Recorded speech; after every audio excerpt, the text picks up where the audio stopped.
le moment est venu de rejoindre la meute. Et quoi de mieux pour le faire que le casque du 104e bataillon, aussi connu sous le nom de Wolfpack. Mon nom est Dominique alias Lord Doom, et vous regardez Star Wars Artifacts.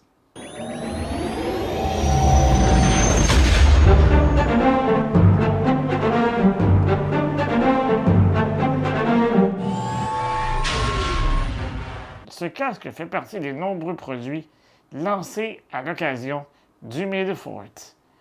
Il est proposé au prix de 120 $ US et reste disponible sur le site du Disney Store ainsi que dans les 2 parcs Galaxy's Edge, du moins au moment de l'enregistrement de la revue. Sans plus attendre, passons immédiatement à la revue. La boîte s'inscrit parfaitement dans la lignée des produits de la Galactic Archive Series, même si le logo de la collection est curieusement absent. Chaque côté présente le casque sous différents angles, tandis qu'à l'arrière, on nous dévoile ses principales fonctionnalités. Rassurez-vous, je vais tout couvrir au fil de la vidéo, parole de site. À première vue, le casque est superbe. Les plus observateurs d'entre vous auront sans doute reconnu qu'il s'agit de celui du sergent clone Sinker, l'un des soldats sous les ordres du commandant Wolf et du général Jedi Plo Koon. À l'avant, le premier élément qui attire l'œil est bien sûr le symbole du Wolfpack, placé juste sous le mohawk. Il est accompagné de 2 bandes grises qui s'étendent jusqu'à l'arrière du casque. La visière est bien teintée noire, parfait pour le style, tout en permettant une bonne visibilité. Parce que, bon, charger à l'aveugle, ce n'est jamais une excellente stratégie. De chaque côté de la visière et sous les fameuses dents grises, on retrouve des sections blanches. Impossible de ne pas mentionner les nombreuses marques d'usure ainsi que les égratignures présentes sur l'ensemble du casque, particulièrement à l'avant. Logique, c'est là que ça chauffe le plus. Certaines sont grises, d'autres noires, et l'ensemble donne un rendu très crédible, comme si Sinker sortait tout juste d'une mission. Avant de poursuivre, n'oubliez pas de vous abonner à la chaîne, d'activer la cloche pour ne rien manquer, et bien sûr, de laisser un like. Et si vous aimez notre contenu, pensez aussi à rejoindre la chaîne. Pour moins de 5 $ US par mois, vous contribuerez directement à la poursuite de cette aventure. Pour encore plus de contenu intergalactique, suivez-nous sur les réseaux sociaux à SW Artifacts. Les sections entourant les filtres d'entrée d'air, les grilles des joues, ainsi que celles des oreilles, arborent une superbe peinture gris-blanc. Ce contraste avec les parties blanches est très réussi, même si, encore une fois, ces dernières sont étonnamment lustrées. Un choix qui me laisse toujours un peu perplexe. Les clones prennent soin de leur équipement, certes, mais de là à le cirer. Le bouton situé sur l'oreille droite permet d'activer le modulateur vocal et de déclencher les différentes citations intégrées.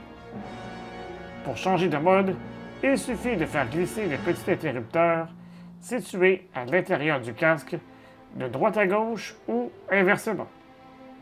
En position centrale, le casque est éteint. C'est également à cet endroit que se trouve le compartiment des piles qui nécessite 3 piles AA incluses à l'achat. Merci la République. Enfin, Disney. Voici d'ailleurs un exemple de citation. We're picking up a large energy reading from the target, sir. Move out! The Wolfpack leads the hunt. You got your Wolfpack back. The Wolfpack is ready for anything. Roger that, sir.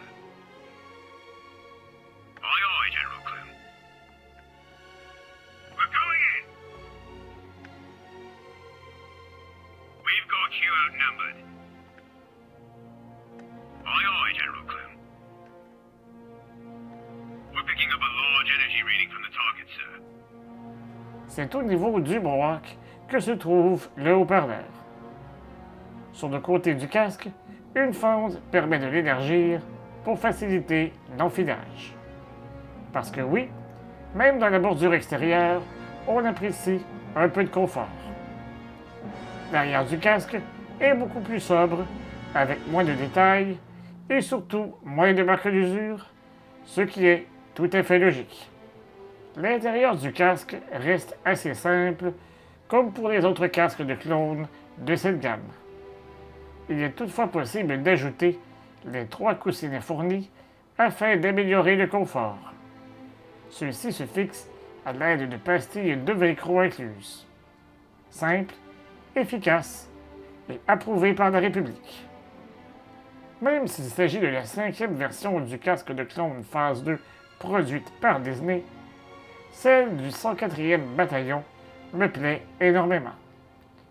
Bien sûr, j'aurais adoré avoir celui du commandant Wolf, mais je commence sérieusement à me demander si Hasbro détient les droits pour les casques de commandant. Après tout, c'est exactement ce qui s'est produit avec Rex et Cody. Coïncidence? Je ne pense pas. Maintenant, j'aimerais connaître votre avis sur ce casque. Aimeriez-vous, vous aussi, voir celui du commandant Wolf? Dites-moi tout en commentaire. On se retrouve prochainement pour une nouvelle vidéo. Et d'ici là, je vous dis à bientôt et que la force soit avec vous. À tout jamais.